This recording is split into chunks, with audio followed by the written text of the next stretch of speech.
Have you ever loved someone completely, deeply and honestly? ஆனால் அவங்களுக்கு நீங்கள் இன்வெசிபிளாக தான் தெரிஞ்சிடும். இந்த மாதிரி ஏதாவது எக்ஸ்பீரியன்ஸ் ஒன்று இல்லை ரெண்டு இல்லை, லைஃப் லாங் பேட்டர்ன் மாதிரி கண்டினியூ ஆகிட்டே இருக்கு. இது நீங்கள் ஒவ்வொரு ரிலேஷன்ஷிப்லையும் பார்க்குறீங்க அப்படின்னா இது பார்ட்னர்ஸ் கிட்ட மட்டும் இல்லை, நீங்கள் பேரண்ட்ஸ் கிட்ட இருந்து அண்ட் உங்களோட ஃப்ரெண்ட்ஸ், இந்த மாதிரி ஒவ்வொரு ஸ்டேஜ்லையும் ஒவ்வொரு ரிலேஷன்ஷிப்ன்றது பார்ட்னர் மட்டும் இல்லை, எல்லா இடத்துலையும் இந்த மாதிரி ஒரு விஷயம் ஃபேஸ் பண்ணுறீங்க அப்படின்னா you need to listen to this. Hello guys, welcome back to my channel. So இன்னைக்கு வீடியோ ஒரு டிஃப்ரெண்டான டாபிக் பற்றி தான்.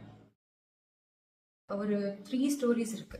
லைக் இதுவும் ஒரு குவாட் தான், நான் சும்மா எழுதி ரேண்டமாக போஸ்ட் பண்ணது, அதுல இருந்து ஸ்டோரிஸ் சொல்லி எக்ஸ்பிளைன் பண்ணலான்னு தான் ஸ்டார்ட் பண்ணேன். Loving someone is easy, but being loved by someone is the greatest thing. Correct தானே? நம்ம ஒருத்தவங்களை மேலே இன்ட்ரெஸ்ட் வைக்கணும், அதாவது நமக்கு ஒருத்தங்களை பிடிக்கணும் அப்படின்னா அதுக்கு வந்து எந்த ஒரு பெர்மிஷனும் நம்ம கேட்கணும்னு அவசியம் கிடையாது. நம்ம எந்த ஒரு எஃபர்ட்டும் அதிகமாக போடணும்னு அவசியம் இல்லை. நம்ம ஹியூமனோட ஹார்ட்டே லவ்க்காக டிசைன் பண்ணப்பட்டது தான். It carries a lot of emotion. So அதே லவ், அதே கேர் திரும்ப கிடைக்குமா அப்படின்றது கொஸ்டின் மார்க். அப்படி கிடைச்சதுன்னா அது ரொம்ப பெரிய விஷயம். ஏன்னா நம்ம ஒன்று கொடுக்குறோம், அதே அளவுக்கு இல்லை அதுக்கு மேலே நமக்கு கிடைக்குதுன்றப்போ that is something special, right? இப்போ நம்ம ஸ்டோரிஸ்குள்ளே போகலாம். ஃபர்ஸ்ட் ஸ்டோரி, ஃப்ரைடா காலோ. இவங்க ஹிஸ்ட்ரியிலேயே ஃபேமஸான ஒரு ஆர்டிஸ்ட், டேகோ ரிவேரா அப்படின்ற ஒருத்தரை இவங்க அளவுக்கு அதிகமாக நேசிச்சுட்டு இருந்தாங்க. 2 பேரும் கல்யாணமும் பண்ணிக்கிட்டாங்க. ஆனால் அதே சமயம் இவங்க எந்த அளவுக்கு அவரை டீப்பாக லவ் பண்ணாங்களோ, எந்த அளவுக்கு கேர் பண்ணாங்களோ, அந்த அளவுக்கோ இல்லை ஒரு நார்மல் பேசிக் ரெஸ்பெக்ட் அந்த மாதிரி கூட இவங்களுக்கு ரிட்டர்ன் வரல. அவர் அவங்களுக்கு உண்மையாகவும் கிடையாது, ரொம்பவே அதிகமாக காயப்படுத்திட்டு ஒரு ஸ்டேஜ்க்கு அப்புறம் டிவோர்ஸ் பண்ணி அவர் வேற ஒரு கல்யாணமும் பண்ணிட்டாரு. ஆனா இவர் ரீமேரேஜ் பண்ணதுக்கு அப்புறம் கூட இவங்க வேற யாரையும் நேசிக்கவும் இல்லை, கல்யாணமும் பண்ணிக்கல. அவங்களோட மொத்த பெயினையுமே அவங்களோட பெயிண்டிங்ஸ் மேல ஃபோக்கஸ் பண்ண ஆரம்பிச்சாங்க. அவங்களோட பெயினை அவங்க ஆர்ட்டா மாத்தினாங்க. ஒரு ஸ்டேஜ்க்கு அப்புறம் அவங்களோட பெயிண்டிங்ஸ் எல்லாமே பயங்கரமா பாராட்டப்பட்டுச்சு, உலக அளவில் ஃபேமஸ் ஆனதும் அதுக்கப்புறம் தான். இதுல ஹார்ட் பிரேக்கான விஷயம் என்னன்னா, இந்த மாதிரி உலகத்துக்கு அழகான பெயிண்டிங்ஸ் கொடுத்த ஒரு ஆர்டிஸ்டுக்கு அவங்க லைஃப்ல எக்ஸ்பெக்ட் பண்ண அளவுக்கு லவ் எதுவுமே அவங்களுக்கு திரும்ப கிடைக்கல. லைஃப் லாங் அவங்க வந்து ஒரு பர்சனை லவ் பண்ணி சஃபர் ஆனது மட்டும்தான் மிச்சம். She was never his first love, she was never his only love. But அவங்களோட லவ் அப்படி கிடையாது. It was total, it was real and it was everything. Second story, the psychology of giving love. இது ஒரு research based தான். Researchers என்ன கண்டுபிடிச்சிருக்காங்கன்னா, இப்போ 2 பேர் ரிலேஷன்ஷிப்ல இருக்காங்க அப்படின்னா அதுல ஒரு பர்சன் அதிகமா இன்னொரு பர்சனை டீப்பா லவ் பண்றாங்க. அண்ட் இது எப்படி எடுத்துக்கிறதுனா, இப்போ எக்ஸாம்பிள் நீங்கள் ஃப்ரெண்ட்ஷிப்பே இருக்கீங்கன்னு வச்சுக்கோங்களேன். நீங்கள் 2 பேர் க்ளோஸ் ஃப்ரெண்ட்ஸ், ஆனால் ஒருத்தர் மட்டும் சின்ன சின்ன விஷயத்தெல்லாம் நல்லா ஞாபகம் வச்சுப்பாங்க. ஒருத்தருக்கு இன்னொருத்தருக்கு நிறைய செய்யணும்னு ஆசையாக இருக்கும். அவங்க வந்து அவங்களோட அஃபெக்ஷனை ரொம்ப அதிகமாக வெளிக்காட்டுவாங்க, இந்த மாதிரி இருப்பாங்க. ஆனால் அதுக்காக அது ஆப்போசிட் பர்சன், அது ரிட்டர்ன் பண்ணாத பர்சன் வந்துட்டு பேட் அப்படின்னு கிடையாது.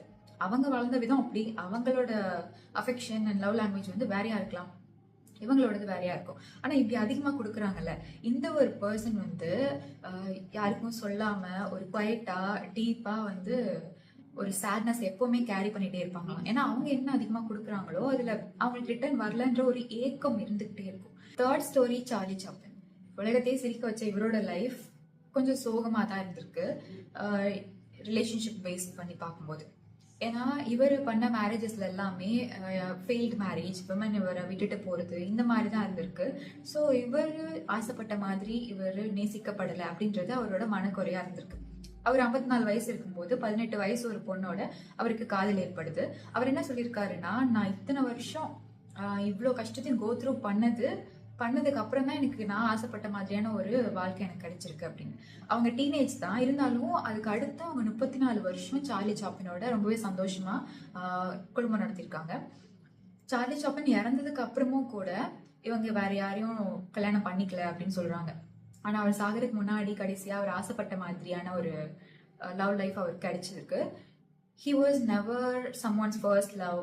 அவர் ரொம்ப டேக்கிங் ஃபார் கிராண்டட் எடுத்திருக்காங்க, ஈஸி டு மூவ் ஆன், அந்த மாதிரி தான் இருந்திருக்காங்க. அண்ட் ஃபைனலா இத்தனை வருஷம் வெயிட் பண்ணதுக்கு ஒர்த்துன்ற மாதிரியான ஒரு லைஃப் அவருக்கு கிடைச்சிருக்கு கடைசி காலத்துல. மேபி இதை பார்த்துட்டு இருக்கு நீங்களும் யாரையாவது அதிகமா நேசிச்சிருக்கலாம், நீங்க அவங்கள ஃபர்ஸ்டா லவ் பண்ணியிருக்கலாம். அதிகமா அவங்க சிரிசா எப்படி இருப்பாங்க, அவங்க சோகமா இருந்தா எப்படி இருப்பாங்க, அண்ட் அவங்கள பற்றின சின்ன சின்ன டீட்டெயில்ஸ் கூட ஞாபகம் வச்சிருக்கலாம். இந்த மாதிரி டீப்பாக நீங்கள் லவ் பண்ணிக்கலாம். ஆனால் ஒரு ஸ்டேட்க்கு அப்புறமா அவங்களை விட்டு மூவ் ஆன் ஆகி போய் வேற ஒரு பர்சனோடையே சேர்ந்தாலும் மேபி அவங்களுக்கான பர்சன் அவங்க கண்டுபிடிச்சிட்டாங்களோ என்னமோ. அண்ட் அந்த இடத்துல உங்களை நீங்களே கொஸ்டின் பண்ணிப்பீங்க, ஆம் ஐ நாட் இனஃப், நான் வந்து இப்படியா அப்படியா, உங்களுக்குள்ளே 1008 கொஸ்டின் வரும். ஸோ கண்டிப்பாக அப்படி கிடையாது. டீப்பாக லவ் பண்ணுறது அப்படின்றது அது ஒரு ரொம்பவே ரேரான ஒரு விஷயம். உங்களுக்கு அந்த மாதிரி ஒரு பர்சன் கிடைக்கல, நீங்கள் இருக்கிற இடத்துல நீங்கள் ரொம்ப லோவா, நீங்கள் தான் தப்புன்ற மாதிரி ஃபீல் பண்ணுறீங்க அப்படின்னா you are with wrong people. ஃப்ரெண்ட்ஷிப்போ ரிலேஷன்ஷிப்போ என்னவா வேணா இருக்கட்டும், you are with wrong people. And அந்த மாதிரி ஒரு பர்சன் உங்களை மாதிரி உங்களை நேசிக்கக்கூடிய பர்சன் கண்டிப்பாக வருவாங்க. அதுக்கு நீங்கள் வெயிட் பண்ணாலே போதும். அண்ட் சிலர் வந்து டாக்ஸிக் ரிலேஷன்ஷிப்பில் இருப்பாங்க, அதுலேருந்து வெளியே வர்றதுக்கு கஷ்டப்பட்டுட்டு இருப்பாங்க. ஆனால் நீங்கள் தான் டெசிஷன் எடுக்கணும் எண்ட் ஆஃப் த டே, உங்களுக்கு ரிலேஷன்ஷிப் வேணுமா வேணாமா அப்படின்னு. ஒரு சிலரோட பேட்டர்னை நோட் பண்ணுங்க. ஜஸ்ட் இவங்க வந்து மேரேஜ்க்கு அப்புறம் நமக்கு செட் ஆவாங்களா மாட்டாங்களா, இவங்களால நம்மளோட மென்டல் ஹெல்த் ஃபிசிக்கல் ஹெல்த் நல்லா தான் இருக்குமா இருக்காதா அப்படின்றது. ஜஸ்ட் எமோஷன் நம்ம ஹார்ட் சொல்கிறதுக்காக போயிட்டு அந்த ரிலேஷன்ஷிப்பில் இருந்துட்டு இல்லை இத்தனை வருஷம் இருந்துட்டோம் இவ்வளோ இன்வெஸ்ட் பண்ணிட்டேன் அப்படின்றதுக்காக இருக்கிறது, அதெல்லாம் வந்து ரொம்ப கஷ்டம். இந்த மாதிரி இருக்கிறதுல 2 விஷயம். ஒன்று, நீங்களா வெளியே வர்றது, அது வந்து கஷ்டம். மோஸ்ட் ஆஃப் த பீப்புள் அது பண்ண மாட்டாங்க. இன்னொன்று, அவங்களே போகிறது. இப்படி போயிட்டாங்கன்னா அவங்கள சேஸ் பண்ணி அழுது புலம்பி அதை பண்ணாமல் அழுது புலம்பி நீங்கள் என்ன வேணா பண்ணிக்கோங்க, ஆனால் அவங்க கிட்ட திரும்ப போய் மட்டும் பேசிடாதீங்க. எப்படியோ போயிட்டு போகிறாங்க, அவங்களோட பேட்டர்ன் அனலைஸ் பண்ணி பாருங்க. இப்படிலாம் அவங்க இருந்திருக்காங்க, இவங்களால நான் வந்து இப்படிலாம் ஃபீல் பண்ணியிருக்கேன் அப்படின்னு. ஒரு பார்ட்னரோட இருக்கீங்க அப்படின்னா, இப்போ ரிலேஷன்ஷிப் பேஸ்ட் எடுத்துக்கலாமே, ஒரு பார்ட்னரோட இருக்கீங்க அப்படின்னா அவங்களால நீங்கள் வந்து 2 பேர் ஒன்று சேர்ந்து க்ரோ ஆகுறீங்க அப்படின்னா அது குட் ரிலேஷன்ஷிப்.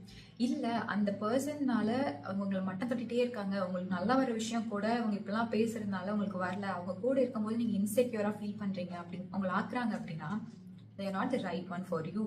அண்ட் அவங்க கூட இருக்கும்போது நீங்கள் க்ரோ ஆகலை, ஒன்று ஸ்டக் ஆன மாதிரி இருக்கீங்க, இல்லை இன்னும் கீழே தான் போகிறீங்க அப்படின்னா தட்ஸ் அ ரெட் ஃப்ளாக்.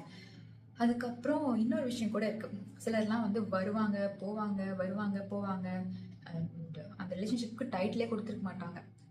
இந்த ஜென்ரேஷனில் அது வந்து சிச்சுவேஷன்ஷிப்னு சொல்கிறாங்களே அந்த மாதிரி. ஸோ எமோஷனல் சப்போர்ட் வேணும்னா வருவாங்க, அவங்களுக்கு நார்மல் ஆகிட்டாங்கன்னா போயிடுவாங்க, யாராவது விட்டுட்டு போயிட்டாங்கன்னா வருவாங்க, எல்லோரும் கூட இருக்காங்கன்னா போயிடுவாங்க. ஸோ அந்த மாதிரி பீப்புளெலாம் தயவு செஞ்சு மாறுவாங்க நினைக்காதீங்க. சான்ஸ் கிடைக்குது, அவங்க போகிறாங்கன்னா அப்படியே விட்டுருங்க, அவங்க நம்பர் எல்லாத்தையும் டெலீட் பண்ணி விட்டுருங்க. திரும்ப வராங்கன்னா அக்செப்டே பண்ணாதீங்க, கொஞ்ச நாள் ட்ரை பண்ணி பார்ப்பாங்க, அதுக்கப்புறம் அவங்களே போயிடுவாங்க. ஏன்னா அவங்கள பொறுத்த வரைக்கும் அவங்க உங்களை ஒரு ஃப்ரெண்டாக கூட பார்க்கல, அப்புறம் எங்கேருந்து அவங்க கூட ரிலேஷன்ஷிப்லாம் பில்ட் பண்ணுவாங்க, வாய்ப்பே கிடையாது. ஸோ இந்த மாதிரி பீப்புள் வந்து நம்மளோட லோவஸ்ட் டைமில் நம்ம கூடவே இருக்க மாட்டாங்க, ஆனால் நம்மளோட அப்ஸில் எப்போவுமே கூட இருப்பாங்க. ஓ நீ இப்படி இருக்கியா, நல்லா இருக்கியா அப்படின்ற மாதிரி. இவங்கெல்லாம் யோசிச்சு பாருங்க, இந்த மாதிரி பார்ட்னர் தான் வேணுமான்னு. நீங்கள் இருக்கிறது கரெக்டான ரிலேஷன்ஷிப் தான் அப்படின்னா just imagine future with them. எல்லாமே கரெக்டாக தான் இருக்கும் அப்படின்னா நீங்கள் இமேஜின் பண்ணுற வெர்ஷன் கிடையாது, அவங்களோட ரியல் கேரக்டர். அது உங்களால் டெய்லி அவங்களோட வந்து இருக்க முடியுமா அப்படின்றத பார்க்கணும், யோசிக்கணும். அதெல்லாம் அனலைஸ் பண்ணுறதுக்கு வில் டேக் டைம். ஸோ நான் சொல்லணும்னு அவசியம் இல்லை, everybody knows that. So keep your heart open. உங்களோட பாஸ்ட்னால உங்களோட ஃப்யூச்சரை டெஸ்ட்ராய் பண்ணிடாதீங்க. ஜஸ்ட் ஹாவ் ஹோப், உங்களை மாதிரியே டீப்பாக நேசிக்கக்கூடிய பர்சன் வருவாங்க அப்படின்னு. அண்ட் இன்னைக்கு நம்ம பேசின டாபிக் உங்கள் லைஃப்பில் ஏதாவது எக்ஸ்பீரியன்ஸ் பண்ணியிருந்தீங்கன்னா லெட் மீ நோ இந்த கமெண்ட் செக்ஷன். அண்ட் இந்த வீடியோ உங்களுக்கு பிடிச்சிருந்ததுன்னா கண்டிப்பாக சப்ஸ்கிரைப் பண்ணுங்கள், like and share. Thank you, bye.